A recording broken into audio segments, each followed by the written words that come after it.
Well, I was curious why I was invited to this festival some years back when Marek got in touch with me.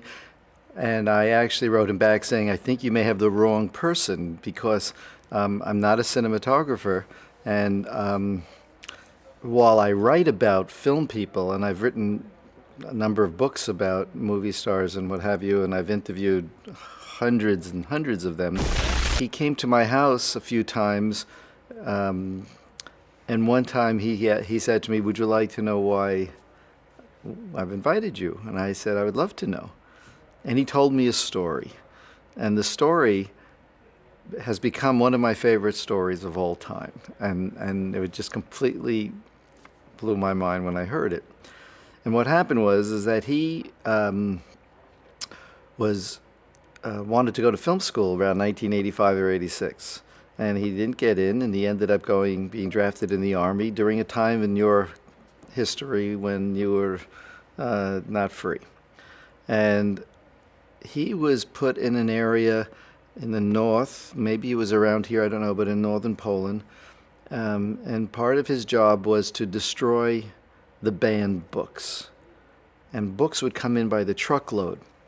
And you know, he and fellow officers were destroying these books. And one day he picked up a book that caught his attention, and it was called Conversations with Capote, which was my book. And then he and a friend started talking about how could they talk to Marlon Brando? How could they talk to Truman Capote? How could they do that? And they came up with an idea. Let's start a film festival. And then he spoke with someone older than him, someone in the business, who suggested, if you want to start a festival, you should do a cinematographers festival, because there is no cinematographers festival. And directors will come, actors will come, because people will honor their cinematographer. So I kind of inspired him.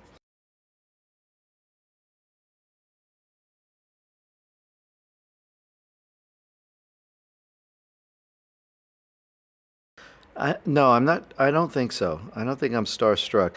I think I admire talent, and and with me, I mean, the people who will take my breath away, they're not movie stars, really. They're writers.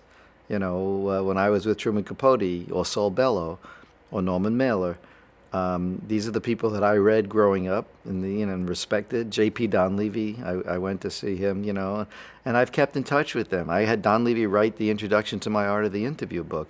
And I can't believe it. It's like, now I'm talking to them like we're equal, but we're not, I mean, I know my place.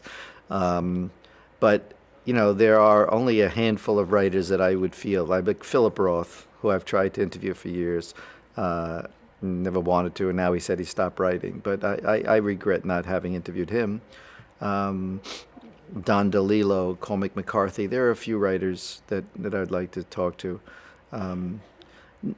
Not to say that, when I'm with Brando, I'm not nervous. When I go to his island and he picks up my bag and takes me to my little hut, and I'm going to be alone on an island with this man who had just done Apocalypse Now. And, it was a challenge, because, it's a responsibility.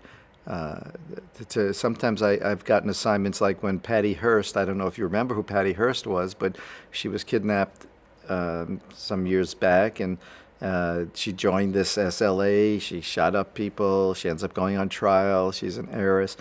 Well, when she finally gets out of jail, I was the first reporter to do a big, extensive interview with her. And everybody in the country wanted that interview. So I felt, I better do a good job. If you screw this up, everybody's going to be, complaining, you made a mistake. You didn't test this. You didn't do that.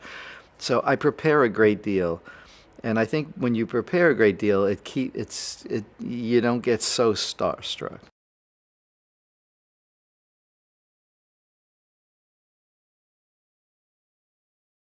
I've been told I do. I mean, people who read my books, especially the novels, say that, as a matter of fact, there is a young man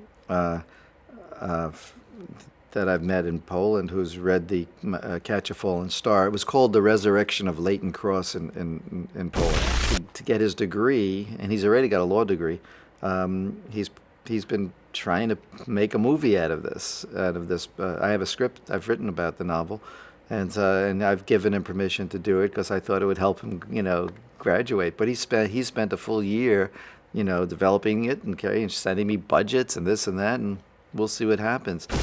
But the movie business is a hard business. It's not. I don't have control of it. I have control of my writing, and that's what I appreciate.